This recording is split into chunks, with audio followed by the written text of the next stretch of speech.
Dandadan chapter 228 is here, and it looks like the gang is back. It's been a while since we've seen them, so let's just get right to it. So the chapter begins with Granny Seiko having a meeting with these old guys from last chapter. And the old guys mention the Black Paladins. They say it's a clan of 13 noble families, and they have a shared goal of world conquest. But cooperation amongst the families is not a guarantee. The old lady says that the one invading our lands now is Vlad, a prince from the Delacroix family. I think that's how you say it, Delacroix. Unless I'm wrong, Delacroix. Okay. The old lady then goes on to say that according to her sources, the family is collecting yokai powers as a means of boosting their strength for war. Like, what war are we talking about here? And they're aiming to become the greatest of the 13 noble families. Wait, is this a real world reference? 13 noble families? If you know, you know. So Granny Seiko says ordinary people like us are being dragged into their struggle for power. And the old lady's like, as it has been in every age. This has gotta be a real world reference. Old lady says, when someone is born into this world and is taught nothing, they become comfortable with hurting others. Whenever they want something, they just steal it from other people. And the fighting never ends. People must learn from history. When you fail, you fix it and improve things bit by bit. The culture our ancestors fostered are the accumulation of that process, and Granny Seiko, you too must pass on those lessons to the next generation, so the young ones don't make the same mistakes, is what the old lady tells Granny Seiko. Of course, Granny Seiko's like, I will. And so meeting's over, so the old people decide to leave.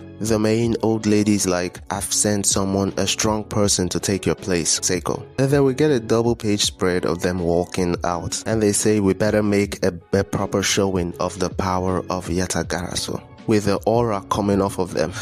And Yatagarasu is this three-legged crow. I've seen it in a bunch of anime. It's the messenger of Amaterasu, and it represents divine intervention. Okay, so the way things are shaping up, it's like we're gonna get this fight between all these different factions, not just our group versus their group, you know? Okay?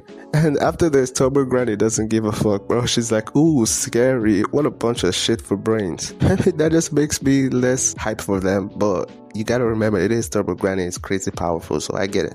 And then we cut all the way over to an amusement park. And we see Kinta, Gigi, Vamola, Momo, Okarun, and Ira. They're all there. Kinta screaming, have I come? Whatever, bro, I guess. And Gigi's screaming the same thing, but less.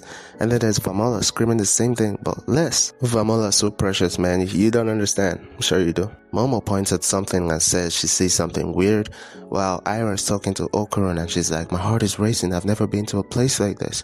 How about you, Takakura? She's still trying to get Okarun, bruh. I mean, keep fighting, I guess. I kind of feel sorry for her at this point. Like, her and Gigi, man, please just move on, please. But it's kids, right? So I get it. And so we get Kenta with his usual shenanigans. He's like, as the colonel of the History and Culture Research Club, I suppose I shall have to lead the group. Gigi says, Ken-chan, you're so cool, man. And Momo's like, who the hell invited this guy? Who the fuck is this nigga, bro? And Vamola raises her hand and is like, this being a date, I myself asked him, so she asked Kinta to come. And Momo screams like, why the hell would you do that? She says, learn what a date is, would you? Because she knows for sure that Vamola just innocently invited him over. And we get a look at Kinta's head, his stuffed bubble, and he's like, could the level of Vamola-chan's feelings be approaching that of Miss Ayase, Miss Momo? And it's just a chart of how much he thinks their love for him, and Momo's at the highest, of course, and Vamola's approaching, but Ira is a little bit lower than the rest. I don't give a fuck about this nigga, bro. Momo then peeps Ira and Takakura, the Okarun, talking. And Ira is telling Okarun that she got into learning about dinosaurs because of him. She tells him about the giant meteor impact. The Earth's magnetic field may have changed because of it. And the real conspiracy here is that isn't dinosaurs just dragons? And Okarun tells her if gravity was lesser back then it makes sense why a T-Rex would be able to move with that skeleton. Or maybe it's just a dragon. He doesn't say that last part, it's just me. Momo looks jealous. She remembers that Okurun asked her out, but now he's talking to some girl. She's thinking, please go on a date with me, my ass. And Okurun looks at her. He notices her. She looks away immediately, and they do their lovebirds thing of, oh, he starts thinking like, come on, get it over with already, bro. And he thinks to himself that his heart has been aching non-stop. I'm a liar, even though I love her so much, brother. And it was definitely no joke. Just tell her already, man. I hope it's like resolved before the end of this like little arc, but I don't think it will be, because we're about to get some big fightings and stuff. I hope I'm wrong though, but it's getting tedious. And then we cut to someone else, a hand holding a Kozuki knife, and the person is saying that in order to complete the fairy tale card, we would need Pinocchio, the adventures of Pinocchio. And then we pan over to see the people, and they say they won't let Count Saint Germain get it first. They won't let him get the glory. And they call themselves the Dragon Knights, and they want to do this themselves.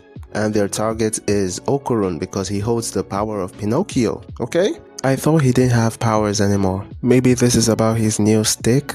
But then, are they just gonna take the stick? Then what's the point of the Kozuka knives? It definitely has to do with something within him. So we'll just have to wait and see. And that's where the chapter ends. Seems like all these guys are working for Vlad.